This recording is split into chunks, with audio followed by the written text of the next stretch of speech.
J'étais très nombreuses et nombreux à attendre ce petit signe de vie de ma part depuis que je suis sorti de prison, ça fait déjà une semaine. Bonjour chers amis, j'aimerais vous donner quelques petites nouvelles de Stan puisque j'ai pu le voir le 20 octobre. Je suis le premier gendarme de France.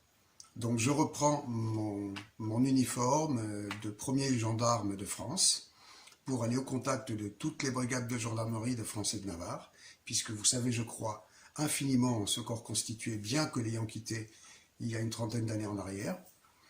J'ai toujours plus que jamais l'idéal vrai du gendarme, et je vais le mettre à votre service, au service de la cause, pour la résistance. On a pu le voir pendant 45 minutes.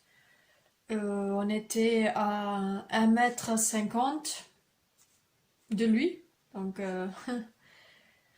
distanciation obligatoire et masque, porte du masque obligatoire aussi. Voilà, comme partout ailleurs. Et déplacer, il faut toujours que vous ayez le masque. Ok. D'accord 36,6, c'est bon. Prise de température matin et soir. Masque obligatoire pour chaque nouvel arrivant. Aucun cas d'infection au Covid-19 ici pour le moment. Mais le risque peut toujours venir du dehors. Donc plus d'intervenants extérieurs et des masques pour les surveillants au contact des détenus. Parce qu'en réalité, l'ennemi voulait que je crève en prison et croyez-moi, j'ai passé un cap où c'est ce qui était en train de se produire. je l'ai trouvé en forme ce jour-là. Stan était assez en forme. Maintenant, on a quand même remarqué que ses bouts de doigts étaient noirs. C'est-à-dire, après le médecin, c'est la dévitalisation, c'est-à-dire un manque de vitamine C grave. Ben oui, depuis le temps qu'il essaie de choper quelques vitamines dans l'alimentation carcérale, et ça dure déjà depuis 1 an. Je vous rappelle que Stan a des tumeurs dans l'oreille, dans les reins. D'ailleurs, les reins sont complètement à plat, la rate. Il a eu un effondrement grave de tout l'organisme. Perte de poids rapide. Les ganglions sont gonflés. Les doigts, les bouts de doigts sont comme carbonisés. Noirs, noirs, noirs.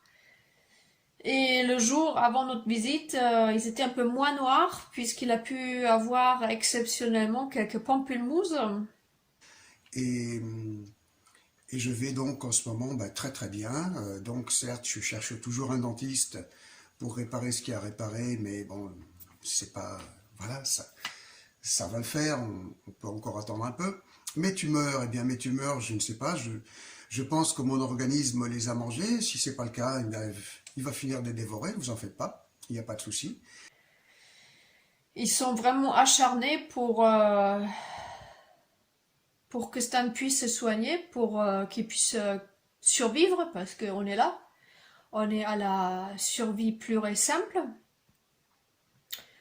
Donc en le privant par tout moyen de vitamines, c'est une évidence que la survie pose problème.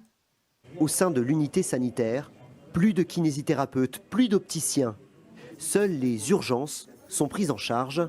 Et je crois que leur plan est en train de dérailler. À partir du moment où il y a certains petits dérapages, comme le fait tout simplement que ce petit résistant que vous avez en face de vous ne soit pas mort en prison, mais soit dehors pour vous parler, pour qu'on puisse se réorganiser. C'est de taille et ces gens-là, ils n'ont aucune limite. Donc, ça fait 1 an maintenant que Stan attend aussi de se faire soigner des dents. Vous vous rappelez, je vous avais raconté en mars, avril, mai. Quand je suis sorti de cet enfer, la première chose que j'ai faite, pour la petite anecdote, avec mes frères dames qui sont allés me chercher, c'était d'aller sur la côte atlantique, me baigner, laisser mes mauvaises énergies à l'océan, me ressourcer, réinformer mes cellules. Les limites sont dépassées, chers amis. Les limites sont largement dépassées. Et aujourd'hui, le seul mot, la seule idée qui prévaut pour nous toutes et tous est celle-là, la résistance. De quoi on parle avec tes 3 barbus là, les fumeurs de chichon? C'est eux, sans déconner, c'est ce que t'as réussi à sortir de meilleur. Et il y en a pas un qui est capable de faire quoi que ce soit de sa vie. C'est de ça qu'on est en train de parler? Moi je te lâche une paire de vachettes dans ta rue, je te mets un bulldozer, je t'écrase tout ça, je coule du béton, je fais un parking et je le peins en bleu, enculé. De quoi tu me parles? On a que des chétives, plaintives. Il y en a pas un de solide là-dedans. Vous êtes des gens construits chez Ikea, sans déconner. Et c'est vous qui voulez gérer le monde de demain?